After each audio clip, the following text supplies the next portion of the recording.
So I accidentally plugged my headphones into my mic jack. Um, so I just want to make sure I still sound okay.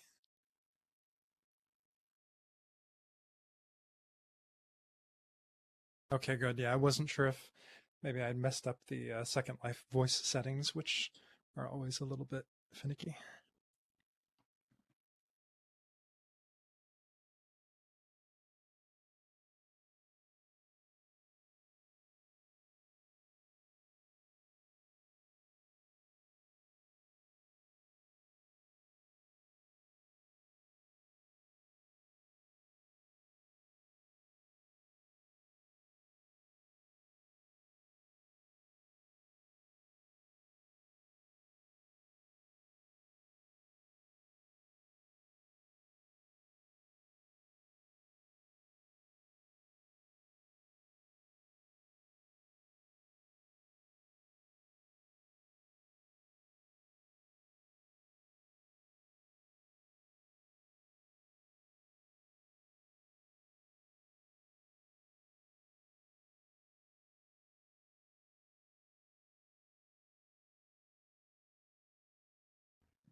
Okay, I will go ahead and get started then. So, hello everyone, and thank you so much for coming to my presentation, which is called Perspective and Place in Virtual Spaces. My name is Erik Mondrian in both the physical world and in Second Life, where I've been a resident for exactly 18 years and 2 days. I'm honored to be here with you celebrating my Res Day this week as part of VWBPE 2023. And I also always have a hard time saying that acronym for some reason. Thank you. Thank you, Huck. So a little more about me. I am a longtime explorer of virtual worlds of all kinds, beginning in the mid-90s with IRC channels and text-based MUDs, and dating even farther back if you count the video games that I first started playing in the 80s as a young kid. I've always been fascinated by alternate realities and by the idea of world building, especially when it can lead to the computer-facilitated creation of shared online spaces like the one that we are all in now. As for my academic credentials, I have a BA in French with a minor in Spanish from the University of Hawaii at Manoa, an MA in Communication with a specialization in Mass Communication and Media Studies from San Diego State University, and an interschool MFA in Voice Arts and Creative Writing with a concentration in Integrated Media from the California Institute of the Arts. I know most of that is probably wildly unhelpful, the degree names not being self-explanatory or descriptive of what I've actually done. Suffice it to say, I am more or less a lifelong student at this point, and I have the student loans to prove it, turned artist and scholar in equal measure.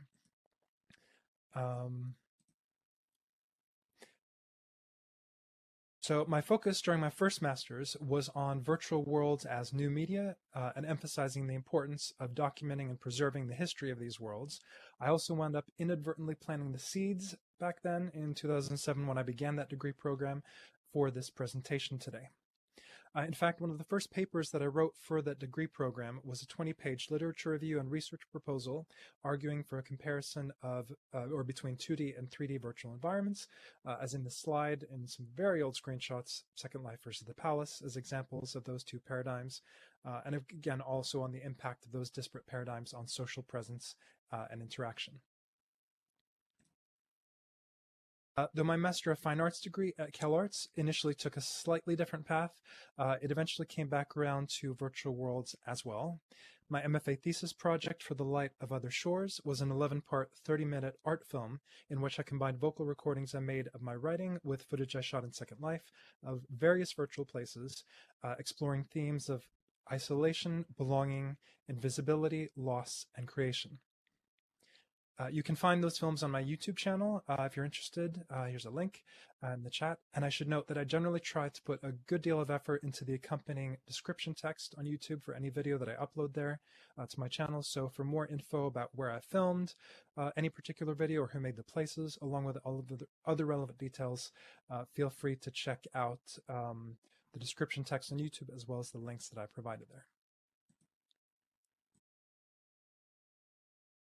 So with that introduction out of the way, I would like to start the presentation itself by showing you a 3-minute video essay that I released last April, and which actually served as the inspiration for this talk, and shares the same name, in fact.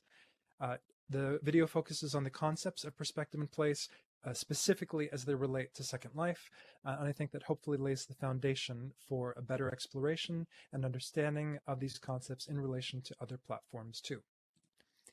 Since media on a prim, by the way, can be a bit finicky, I'll instead share the video's URL in chat for you to watch in your browser. I think for those of you watching this presentation on YouTube, the stream team will have the video being shown as part of the stream, I think. And the video does include captions as well if you want or need them. So you can find the video here, and I posted the link in the chat. I'll give everyone a chance to watch it, and then we'll pick up here again in just a few minutes.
Okay, think I think we're all back now.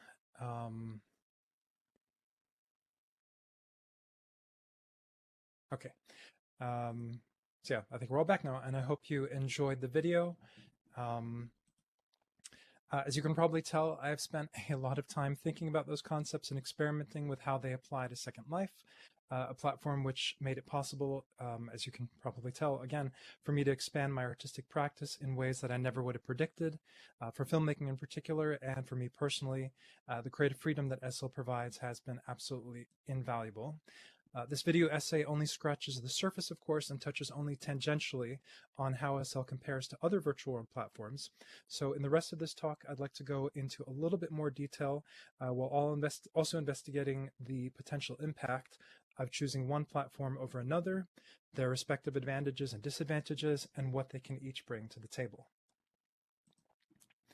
Ultimately, my hope is that a heightened awareness of virtual worlds and their differences, a sort of virtual world literacy, will enable developers as well as users to approach these environments more wisely and wherever possible to make changes to them and improvements that can help to create a better world or worlds for everyone.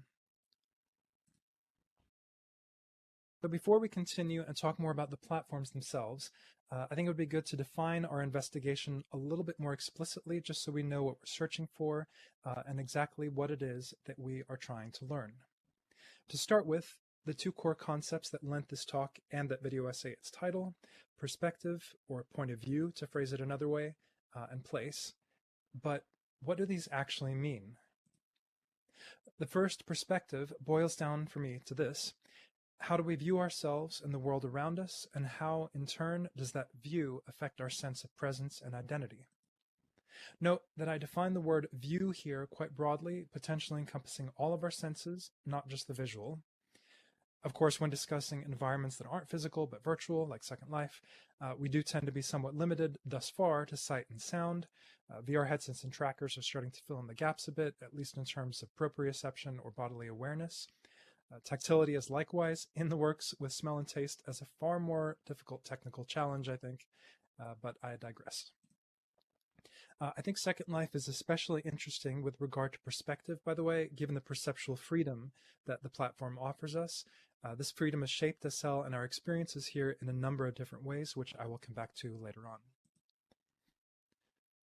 The second core concept, place, is one that has always been infinitely fascinating to me even before I began exploring digitally mediated spaces. I should mention, too, that I draw a very clear conceptual distinction between space and place. For me, the latter, place, is entirely psychological, frequently corresponding to a physical or virtual space, or some assortment combination thereof, though it doesn't necessarily have to.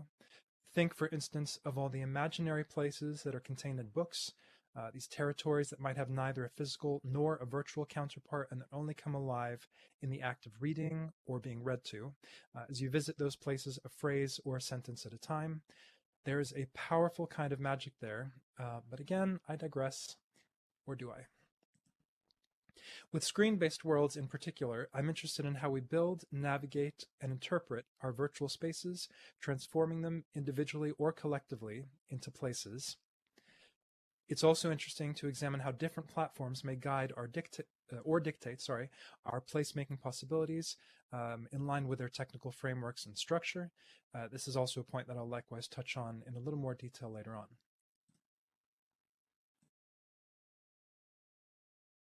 So just a couple of other important points before we move on. One, I have been talking about these two concepts almost as if they're distinct and separate from each other, but they are very much interconnected. Our understanding of a space turned place is obviously contingent on perspective and vice versa, with our sense of place influencing our perception. Also, besides these two core concepts, as you can see in this slide, we have what I believe are several related concepts: interactivity, narrative, and self-expression. The first of these, or interactivity, is key to our whole experience of virtuality, as it's fundamentally what enables our time here to feel like an approximation of our time in the physical world. Without it, we'd be watching a movie, not necessarily less valuable as an experience, of course, but still a very different one than what we have now, in which we are in control of where we go and what to do next. The other two concepts revolve around the first, around interactivity, that is. So much about our sense of place and identity is really a question of story or stories, defined broadly, with narrative defined broadly, being the mental thread that ties us together as individuals, as families, and as communities. And self-expression, again, defined broadly, is the process by which we create that narrative thread for ourselves as active or interactive participants, if you will, building an idea of who, where, and what we are. And next slide. So lastly, I would just like to reframe the investigation somewhat to briefly summarize the info that I've just presented in a slightly more manageable form, and also to give us an easier way to handle the concepts that I've talked about. A set of questions that we can ask about any virtual space, or indeed, if you want, about any physical space too. How do other people perceive us here, and how do we perceive ourselves? How do we navigate, interact with, and interpret the space around us? And how do those answers to those questions potentially affect our use or uses of this space, as well as shape our expectations of other spaces that we visit that might be structured quite differently? I know this is still a mouthful, perhaps, these three questions, but I hope it feels like a good starting point. And with that, let us dive in, beginning naturally with the space that is currently closest to us, Second Life. So I'm using this snapshot as a slide, by the way, not just because I like the look of my own avatar, which I do. I've grown very attached to this avatar after almost 2 decades, but I use it also because the snapshot reflects the concepts that we've been discussing. You may already be able to tell, at least partially, how the snapshot relates to my theme, but just in case, another couple questions that I'd like to pose that sound straightforward but might not be. Who is this in the slide, in the snapshot, and where? There's really no right or wrong answer to those questions, I think, and it's what makes digital worlds so compelling and complex. The image shows my anthropomorphic fox avatar standing in the center, looking off at an angle toward the left of the frame, and behind me the background is a cloudy sky, gray but tinged with pink in the lower half. There's nothing else there, no indication of what I'm looking at or even what I'm standing on, and no real sense of where I am in the virtual world. To be honest, though, that, I think, is the whole point. Second Life is a persistent world shared by thousands upon thousands of people with so many interesting places to discover, but it's also a world where you can quite easily escape from everything and everyone, paint your own picture upon its vast virtual canvas, a picture that will become uniquely your own. Again, hence the popularity of Flickr. I took this snapshot a few years ago while standing on a basic Prim platform that I'd rezzed high in the sky above Loki Elliott's Escapades Island. Escapades is a place that for me manages to capture so much of the magic that we associate with fantasy, imagination, and the childlike wonder that many people unfortunately seem to leave behind as we grow older, but I think which luckily virtual worlds often have a way of bringing back. To an observer, of course, this snapshot shows almost none of the context that I just described, just a more general and open-ended sense of possibility, given how little I provide within the frame and how much I leave to the viewer's interpretation. I know whose sky I was in and what that place means to me. For someone else, this picture could be anywhere. You may have noticed, by the way, that I'm using the word I a lot here when talking about my avatar. I'm obviously not the only SL resident who strongly identifies with our on-screen representation. Many of us do, and we also have a tendency to talk about them in the first person, blurring the line that separates realities. What's interesting, though, is that we can separate ourselves from our avatars, because at least in Second Life, and very helpfully for images like this, we can be beside ourselves, feeling present in a virtual space while simultaneously observing that space and our avatar within it from a distance. We can even go back and forth between first and third person at will, mouse look and the usual third person, or look across the landscape at spaces that our avatar is nowhere near. For seasoned Second Lifers like you guys, I know that I'm again stating the obvious, but I think it's a point worth emphasizing, especially because it contradicts the aspirations toward realism and immersion that many social VR platforms would have us uncritically adopt. The fact for me is that virtuality is not necessarily a ladder to climb with total immersion as the highest rung at the top. Different approaches can serve different needs, we just have to be aware of them. To extend that metaphor slightly, it's also important to recognize that just because two platforms appear to be on the same level or belong to the same category, it doesn't mean that there aren't significant and sometimes quite subtle differences between them. There might be superficial resemblance, they might seem rather similar at first glance, but still present a fairly unique user experience when you start to dig deeper. This relates to that idea I mentioned earlier of virtual world literacy. I think we have to be willing to analyze virtual worlds much more closely if we hope to learn where and how they might diverge. And of course, in so doing, we may also find strong connections and similarities between disparate platforms that might have otherwise seemed like they weren't really similar at all. And as I go into a few more examples of other platforms, you'll see kind of examples of those connections. Returning to Second Life, by the way, and its perceptual freedom, I'm reminded of Dr. Tom Belstorff's keynote presentation on Thursday and his great point about naming items more descriptively in order to help better serve residents with visual impairments who rely on accessibility-focused third-party viewers like Radagast. Having Radagast's text-to-speech plugin tell you that you're surrounded by a bunch of things named object is a little unhelpful, to say the least. There are definitely improvements to be made in how we construct the world. That said, I should give credit where credit's due, because Second Life's camera controls, while they can be a challenge to master, nevertheless offer us a way to view the world and the objects within it that I think we sometimes take for granted. Can be rather jarring, in fact, at least for me, when exploring other worlds where you might be more limited in what you can look at and more constrained by the perspective and position of your avatar. As an example, I think most of us here are probably used to camming in for a close-up on the Second Life event poster or a product vendor in order to see the details. In other platforms that either might not be possible, or it might be a feature that requires a temporary switch into a special photo mode, which may not be as integrated into a user's overall everyday experience as it is in SL. A lot of this also has to do, of course, with the culture of the world in question, the expectations that we have, as well as our assumptions about a platform's purpose and reason for being. On the topic of assumptions, I just wanted to very briefly mention Minecraft, if only because it seems to be very misunderstood, much like Second Life. I know of many people who are put off by its blocky appearance, overlooking how easily it can be adopted as a creative, educational, and even social platform. I've also heard many people dismiss it, including Philip Rosedale, actually, as just for kids, even while they might express admiration for its popularity and success in the same breath. But there are many adults who play it as well, or not even play, but who use it for other purposes. Whether alone or alongside others in a multiplayer mode, I think that the thing to remember is that it's the environment in Minecraft, the ability to explore and quickly change the world around you, where it really shines. And I believe it's likewise a platform that has important lessons for us and potentially also as users and potentially also as makers of future virtual worlds. As an aside, it's not only virtual world platforms or video games that we may want to look to for inspiration or comparison. Communication tools like Discord and the way people use them can also provide valuable lessons. As an example, I was once at an in-world tour of an educational region given by a professor who I realized was fairly new to Second Life and wanted to show us what their students had made in that region. The professor was using ESL's built-in voice chat, like I am, to tell us about the things that we were seeing, and at one point flew off in the direction of a different student project in the region while still talking, leaving the tour group abruptly behind and with no idea of what our distant guide was now trying to tell us from the other side of the region. There are ways to solve this, of course, such as by using a parcel or region-wide music stream to speak so that you're heard by everyone at once.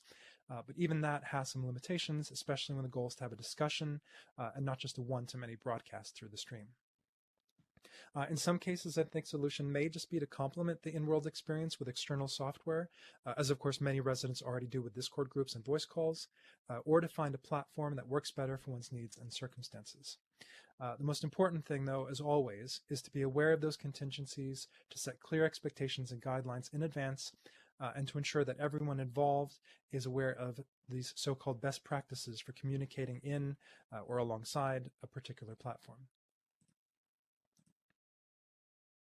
For something completely different, a brief look at Discworld Mud, a completely volunteer-created text-based online game that has been running continuously for a little over 30 years now, and that serves as an homage to the late Sir Terry Pratchett's phenomenal world-building skills. While a demonstration of the mudding experience is unfortunately a bit beyond the scope of this presentation, especially with still images as slides, I mentioned Discworld as an example of a text-based world primarily because it includes a feature that I haven't actually seen in that many of its cousins, the ability to look at something in a room and be presented with more details than were shown to you in the room's description. For those of you who may be familiar with MUDs, this isn't just for objects that are listed below the room description, the way MUDs usually list the names of people who are in that room or objects that you can possibly pick up or interact with. Discworld also does this for almost any noun that is mentioned in a room's description text. The extra descriptions then that you receive of those sort of doubly virtual non-existent objects might also contain more noun words, letting you use the MUD's look at or look command again to obtain even more details that are sometimes useful for a quest perhaps, sometimes just humorous, but all adding to the depth of the world and to your sense of it as an interesting place to explore and be part of. And I can imagine maybe a new text-based environment, custom built, with that kind of feature being put to good use for educational purposes or training, maybe language learning. In terms of accessibility, one bonus of a platform like the Discworld or other MUDs is that they can work very well with speech-to-text and text-to-speech software. And I've known a number of people over the years who gravitated toward text-based games and text-based virtual worlds, sort of user-created worlds as well, mainly because of their screen reader support. Text-based platforms like Discworld MUD are also an example of what I said in my video essay about being known mostly or only by name. Since you generally don't have an avatar in the traditional sense, your virtual presence manifests instead as your character's name appearing in the endless scroll of text, either mentioned in the contents of the room that you're currently in or else prepended to an emote or chat message when communicating with other people there. Your character may have its own description text, of course, for someone to look at you and read about your appearance of what you're wearing, but they will still generally recognize and know you in the world by name alone. Interestingly, I think this isn't totally unlike Second Life either. You might have long conversations in SL group chat or talk in IMs with a friend, complete with smileys and text-based emotes. You might go days, even months or longer without ever seeing a conversational partner's avatar in person, communicating telepathically, as it were, across the virtual distance.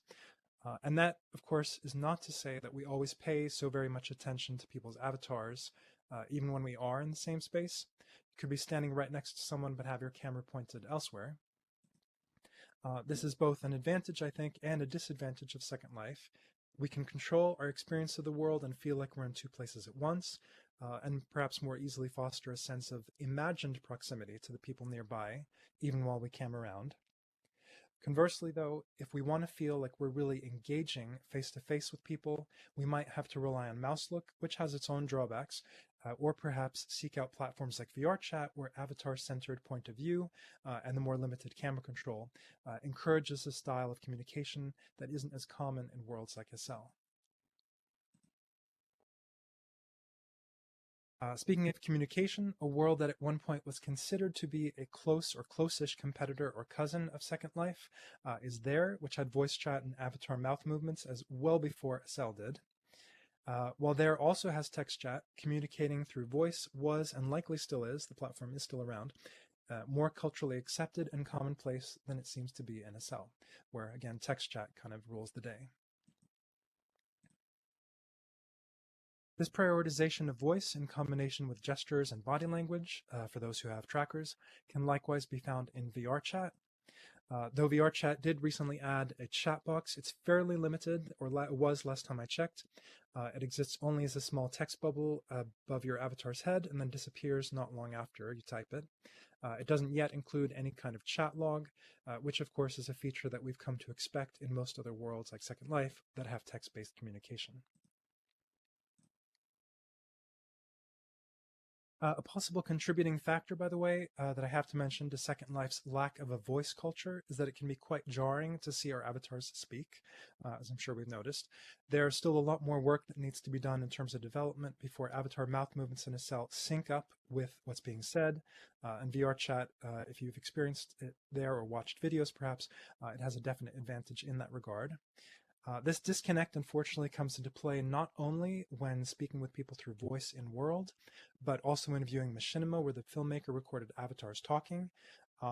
And I will just kind of as an aside, I didn't put this in the text, but I will mention that if you've seen Huckleberry Hax's films Stonewall and Rawhide, especially in the first one, he ingeniously like somehow managed to get everyone to look as if they actually were matching the mouth movements, and also one clever trick in the first movie was also that his character, the main character Stonewall or Epi Stonewall, as I realized after watching the movie, I think 3 or 4 times, am a big fan, always was speaking when his mouth was hidden behind something else. You never actually in the first movie saw Stonewall's mouth movements, which was quite ingenious. And again, in the sequel, Varhide, he also took enormous lengths to make sure that the dialogue seemed to match the mouth movement. So it can be done. It's just not easy. But ordinarily, when filmmakers do record avatars talking for vlogs, or let's say, I don't think we always appreciate just how off-putting those scenes can be to someone who isn't used to SL and its idiosyncrasies. As most of us here today know, of course, there is so much that's possible in Second Life, and it is an amazingly rich world. For outside observers, however, or for users who are new to the environment, like students joining as part of a class perhaps, the visual discrepancy between voice chat and avatar expression is something to keep in mind. Another platform that is very near and dear to my heart is the Palace, and I heard Isa mention that as well too. I'm glad to see someone else recognize it and remember it. In the Palace, virtual space is represented by two-dimensional images with avatars superimposed as smaller images that people can move around and even animate in a fairly basic way. The screenshot here, by the way, is from this cyber psychology case study. Dr. John Suler of Rider University noted in his case study of the Palace that he conducted in the mid to late 90s, and which is available here at this link, that people there in the Palace tended to treat the environments as spatially significant, despite the flat dimensionality, and find meaning in things like virtual proximity and closeness. And I put that parentheses, by the way, because the Palace is still around, just a little bit of a shadow of its former self. People in Palace would often even edit and reposition their avatars to fit a particular spot on a room's background. Now, an interesting question I have, despite the surface level differences between the 2D environments like the Palace and 3D space of Second Life, how might those platforms actually be similar, and perhaps also in what situations? Because, sorry about that, I knocked my mic. When hanging out in Second Life in small groups such as this one, for example, I have to ask, do you constantly move the camera around?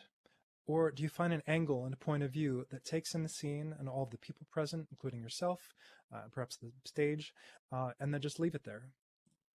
I think a big challenge for some residents is that, while Thunder constantly moves the camera, but you're also on the stream team, Huckleberry does as well.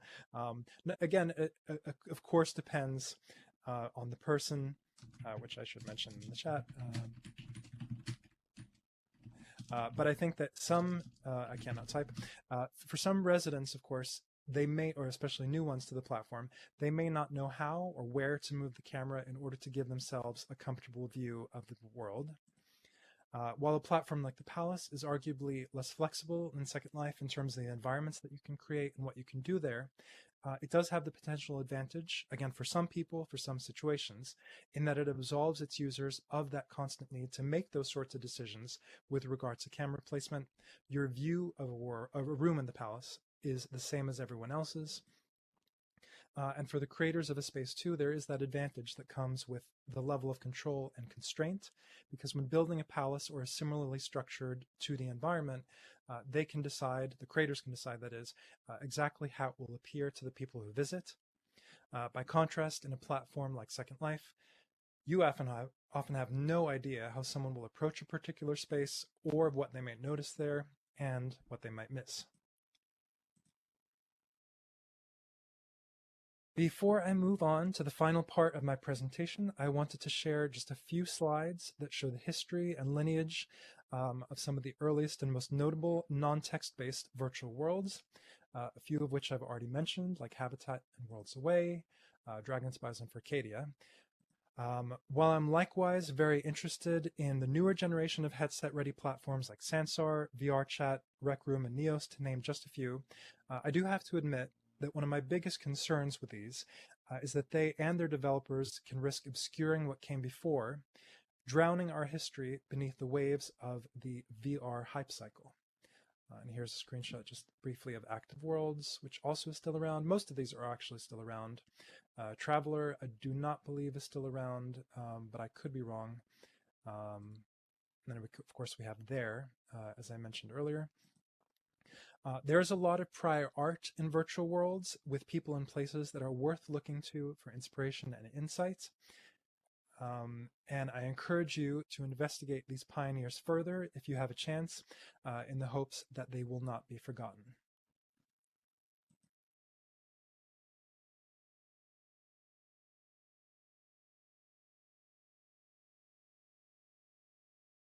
So with that said, I would like to bring us back to the conceptual framework that I outlined at the beginning and add to it perhaps with a more tangible example as well. So in just a few minutes, I will res something, heads up to the stream team.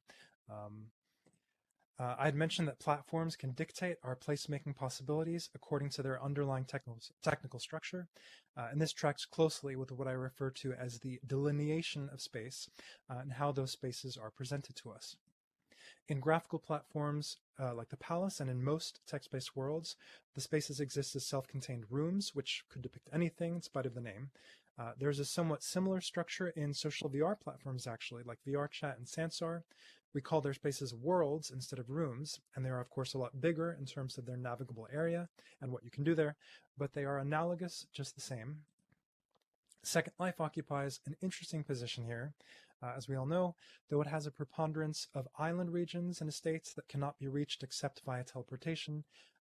Those regions still exist on the world map, forming an essential part of the platform's unifying grid metaphor, even if only visually.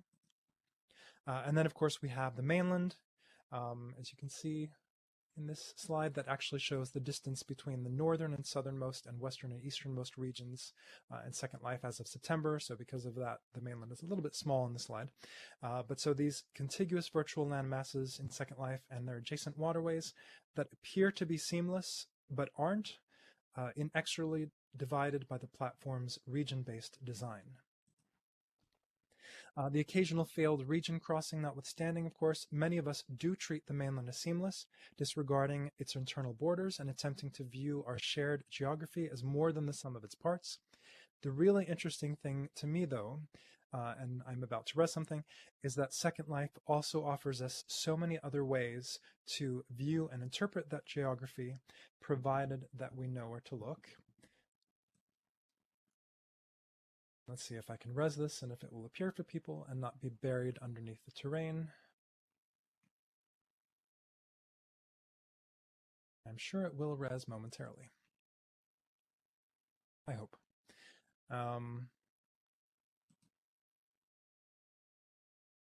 In the meantime, actually, this is all a bit vague, I know, so to get a little more concrete, in my ongoing investigation, there it comes, and it's of course floating above everyone's heads, but in my ongoing investigation of virtual space, I wound up embarking last year on a project to generate terrain models, and I'll just move this over here before I continue so it's not floating above everyone's heads. So, sorry, just one moment. And a little bit farther down. And it's over your head, Thunder. I apologize for that. I will try to move it a little bit more back. There we go. So I wound up last year embarking on a project to generate terrain models of Second Life regions using LSL to gather region data or elevation data in world per region, piping that data via HTTP to my computer, saving the data as text files, and then writing a Python script that can recreate a region's terrain in Blender. The Blender Python script that I wrote can also reposition the models for multiple regions automatically based on their Second Life grid coordinates, which is how I made this model of Belisaria's Sakura subcontinent. You do not have to watch that video now, by the way. I just wanted you all to have the link in case you'd like to watch it later. It is 1 minute long. More recently, and at the behest of Bay City's Not the Mayor, Marianne McCann, I managed to extend my Python script, automatically preparing each of the city's terrain models and adjacent waterways for upload into Second Life as mesh, as you can see here.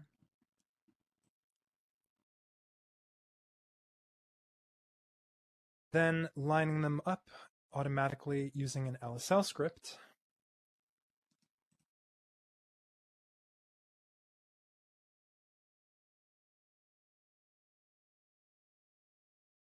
Finally, texturing them either with the standard world map textures, which hopefully you can see if they take a moment to load.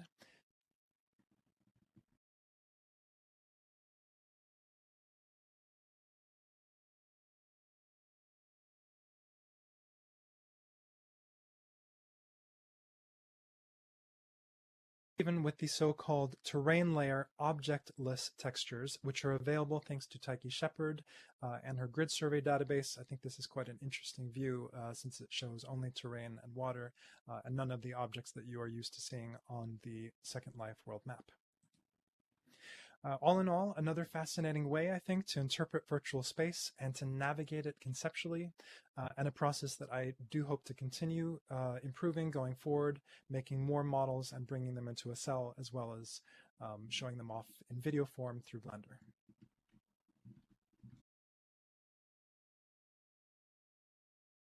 And I think that is actually a pretty good stopping point in our journey. I could talk about virtual worlds, as you can probably imagine, for hours. And I know that there are so many other examples and platforms that we could have examined here in greater detail, but I'd like to leave enough time for Q&A. I also would love to give you all an opportunity in these next 10 minutes or so to maybe share an example of your own if you want, of anything I didn't talk about today, or of an experience you've had that relates to these ideas. We all have our own stories to tell. Just a final note before we start the Q&A, one of the most wonderful things to me about virtual worlds in general, all of them, and Second Life in particular, is their diversity. At their best, they can bring people of different backgrounds, identities, and abilities together in a shared space and create a more level playing field.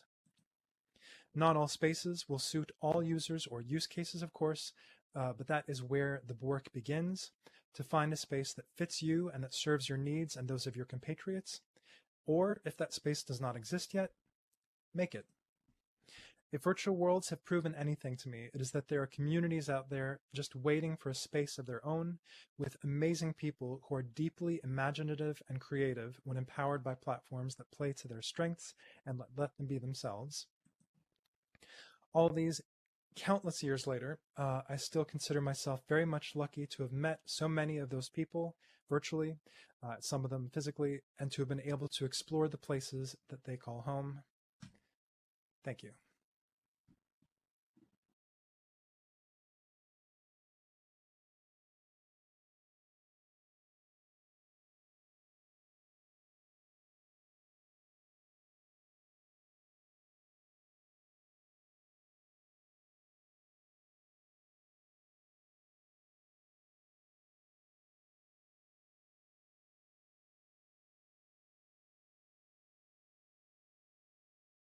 Now for the Q&A, and I'll do my best to type out my answers as well as transcribe any questions or comments that come in through voice. I'll do my best.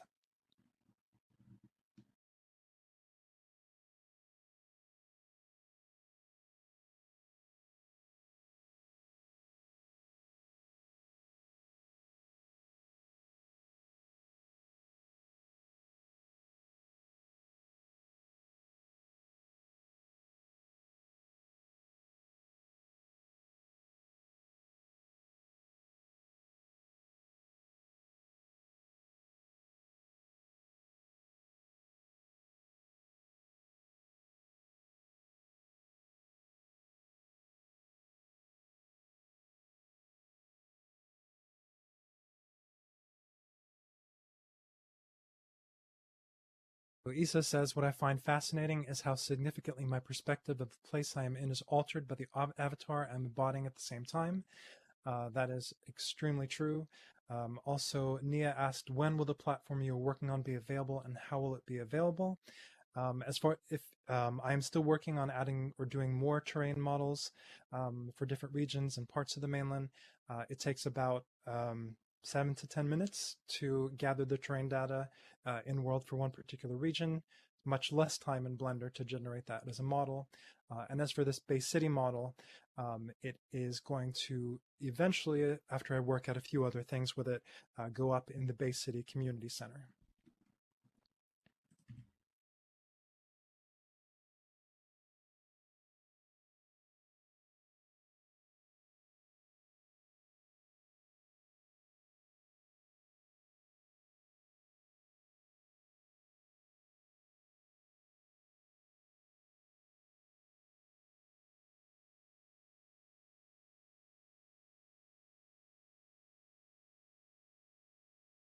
Okay, apologies if I miss a question. I'm trying to answer as well as transcribe.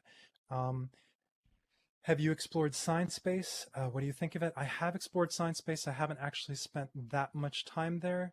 I think it is interesting. I would have liked to include that as well in my talk. I ran out of time and slides. But no, I think it's interesting. I don't know. Um, there are some things about it that are a little bit off-putting to me, some of which I can actually kind of explain if I had the time, but and some of which I think are maybe a little harder to put my finger on. But I definitely think it has potential, and I know that Adam Frisbee, or Adam Zayas, as he used to be called in Second Life, has put an enormous amount of work into Science Space, and he's extremely talented. So I look forward actually to seeing what they do with it going forward, and I'm glad it's still around.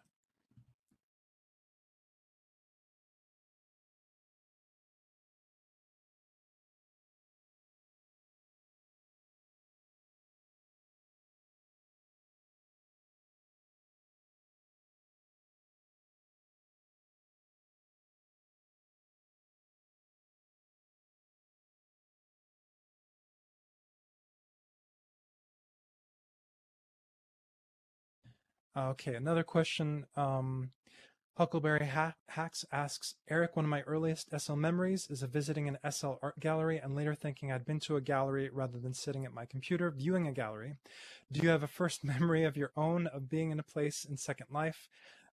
Absolutely. I think one of my first memories, um, at some point in the first year I joined in 2005, fairly early on. One is, of course, going to Luskwood Creatures and getting this Fox avatar, which I've had for pretty much my entire SL existence, and also skydiving at Abbott's Aerodrome, the original Abbott's Aerodrome built by Cubiterra and company, is also a place that I have very, very fond memories of.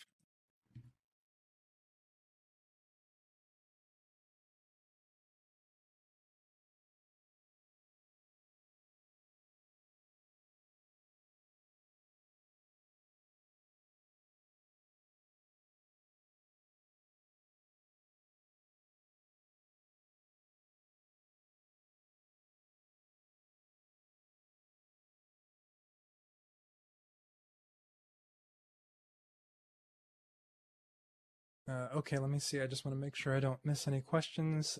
Marshallin says, I like that we can terraform in a cell to make our own environments. I definitely agree. Um, Making sure. And then also, Max says, one of the things that fascinates me about a cell is that in events like this, we feel compelled to see our avatars as well as ourselves. I also agree. Ice Guy says, my first week in SL, was seeing the Kristallnacht Museum, and the Shattering Glass really got my attention. That was some 13 years ago. The recreation of the Holocaust Museum. Yeah, no, there are some incredible galleries and museums and experiences like that in SL. And one of the things I wish is that more people outside of a cell could actually see and experience those places here. Ivory Tower of Primitives is definitely also one of mine. Um,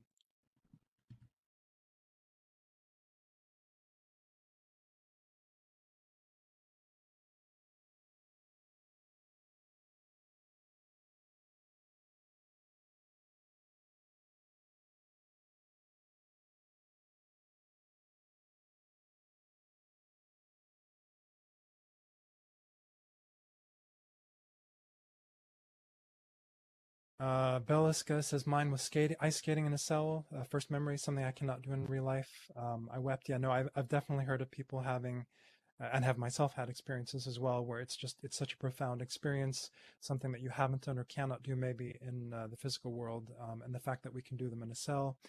Marshland adds to that, the same parts of the brain light up in Second Life as they do in real life. Not surprising that VR is so immersive. Absolutely makes me think of oh, suddenly I can't remember her name. She was interviewed on the Drax Files about her Parkinson's and how her avatar helped her with sort of mirror neurons. Fran Serenade, that was her name. The late Fran Serenade, unfortunately. But yeah, it's amazing what our experiences in a cell and what our avatars do, how that reflects our own physical world sensations or feelings. Sheila says, I live near the current Abbots. It's one of the reasons I moved there. That is awesome. Max says, one experience I remember is falling off Saturn's rings in one of the space islands. I think I remember that place. I know we have, but probably, I think we're almost out of time or probably out of time. Yes, I do. Um, uh, iSky said, anybody remember Cybertown? Winds groan, eye roll, laugh. I definitely remember Cybertown. That was quite an interesting space as well.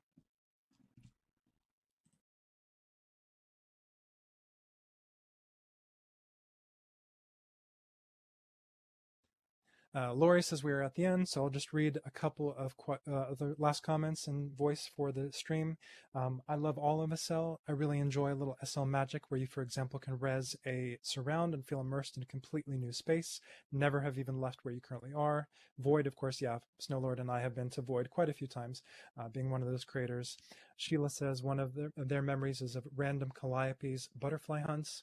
The hunts would be announced at the last moment, and then there'd be clouds of butterflies where you try to catch them. Some of them contain jewelry. That sounds like an amazing experience. Also, you got jewelry. Yeah. So I believe, as LV says, we're at the end. So one other thing just before we leave, I will say that once again, thank you all so much for coming today. And if you'd like to learn more about me, besides the videos that I've already shown and I've already given you links to, if you'd like to learn more about me and some of the other Second Life related projects that I've done, please feel free to check out the Second Life self-intro video that I made to accompany my thesis film's presence in the Supernova Digital Animation Festival in 2020. I've actually since had Second Life related work in Supernova 2021 and 2022, which has been an absolute honor. Huckleberry also had Sturmel in Supernova 2020 and won in the competition, which was extremely gratifying that he submitted it, won, and also won. And yeah, so there's the link to that, and then I believe, yeah, you can also always contact me directly, either in World or via the platforms linked in my Second Life profile.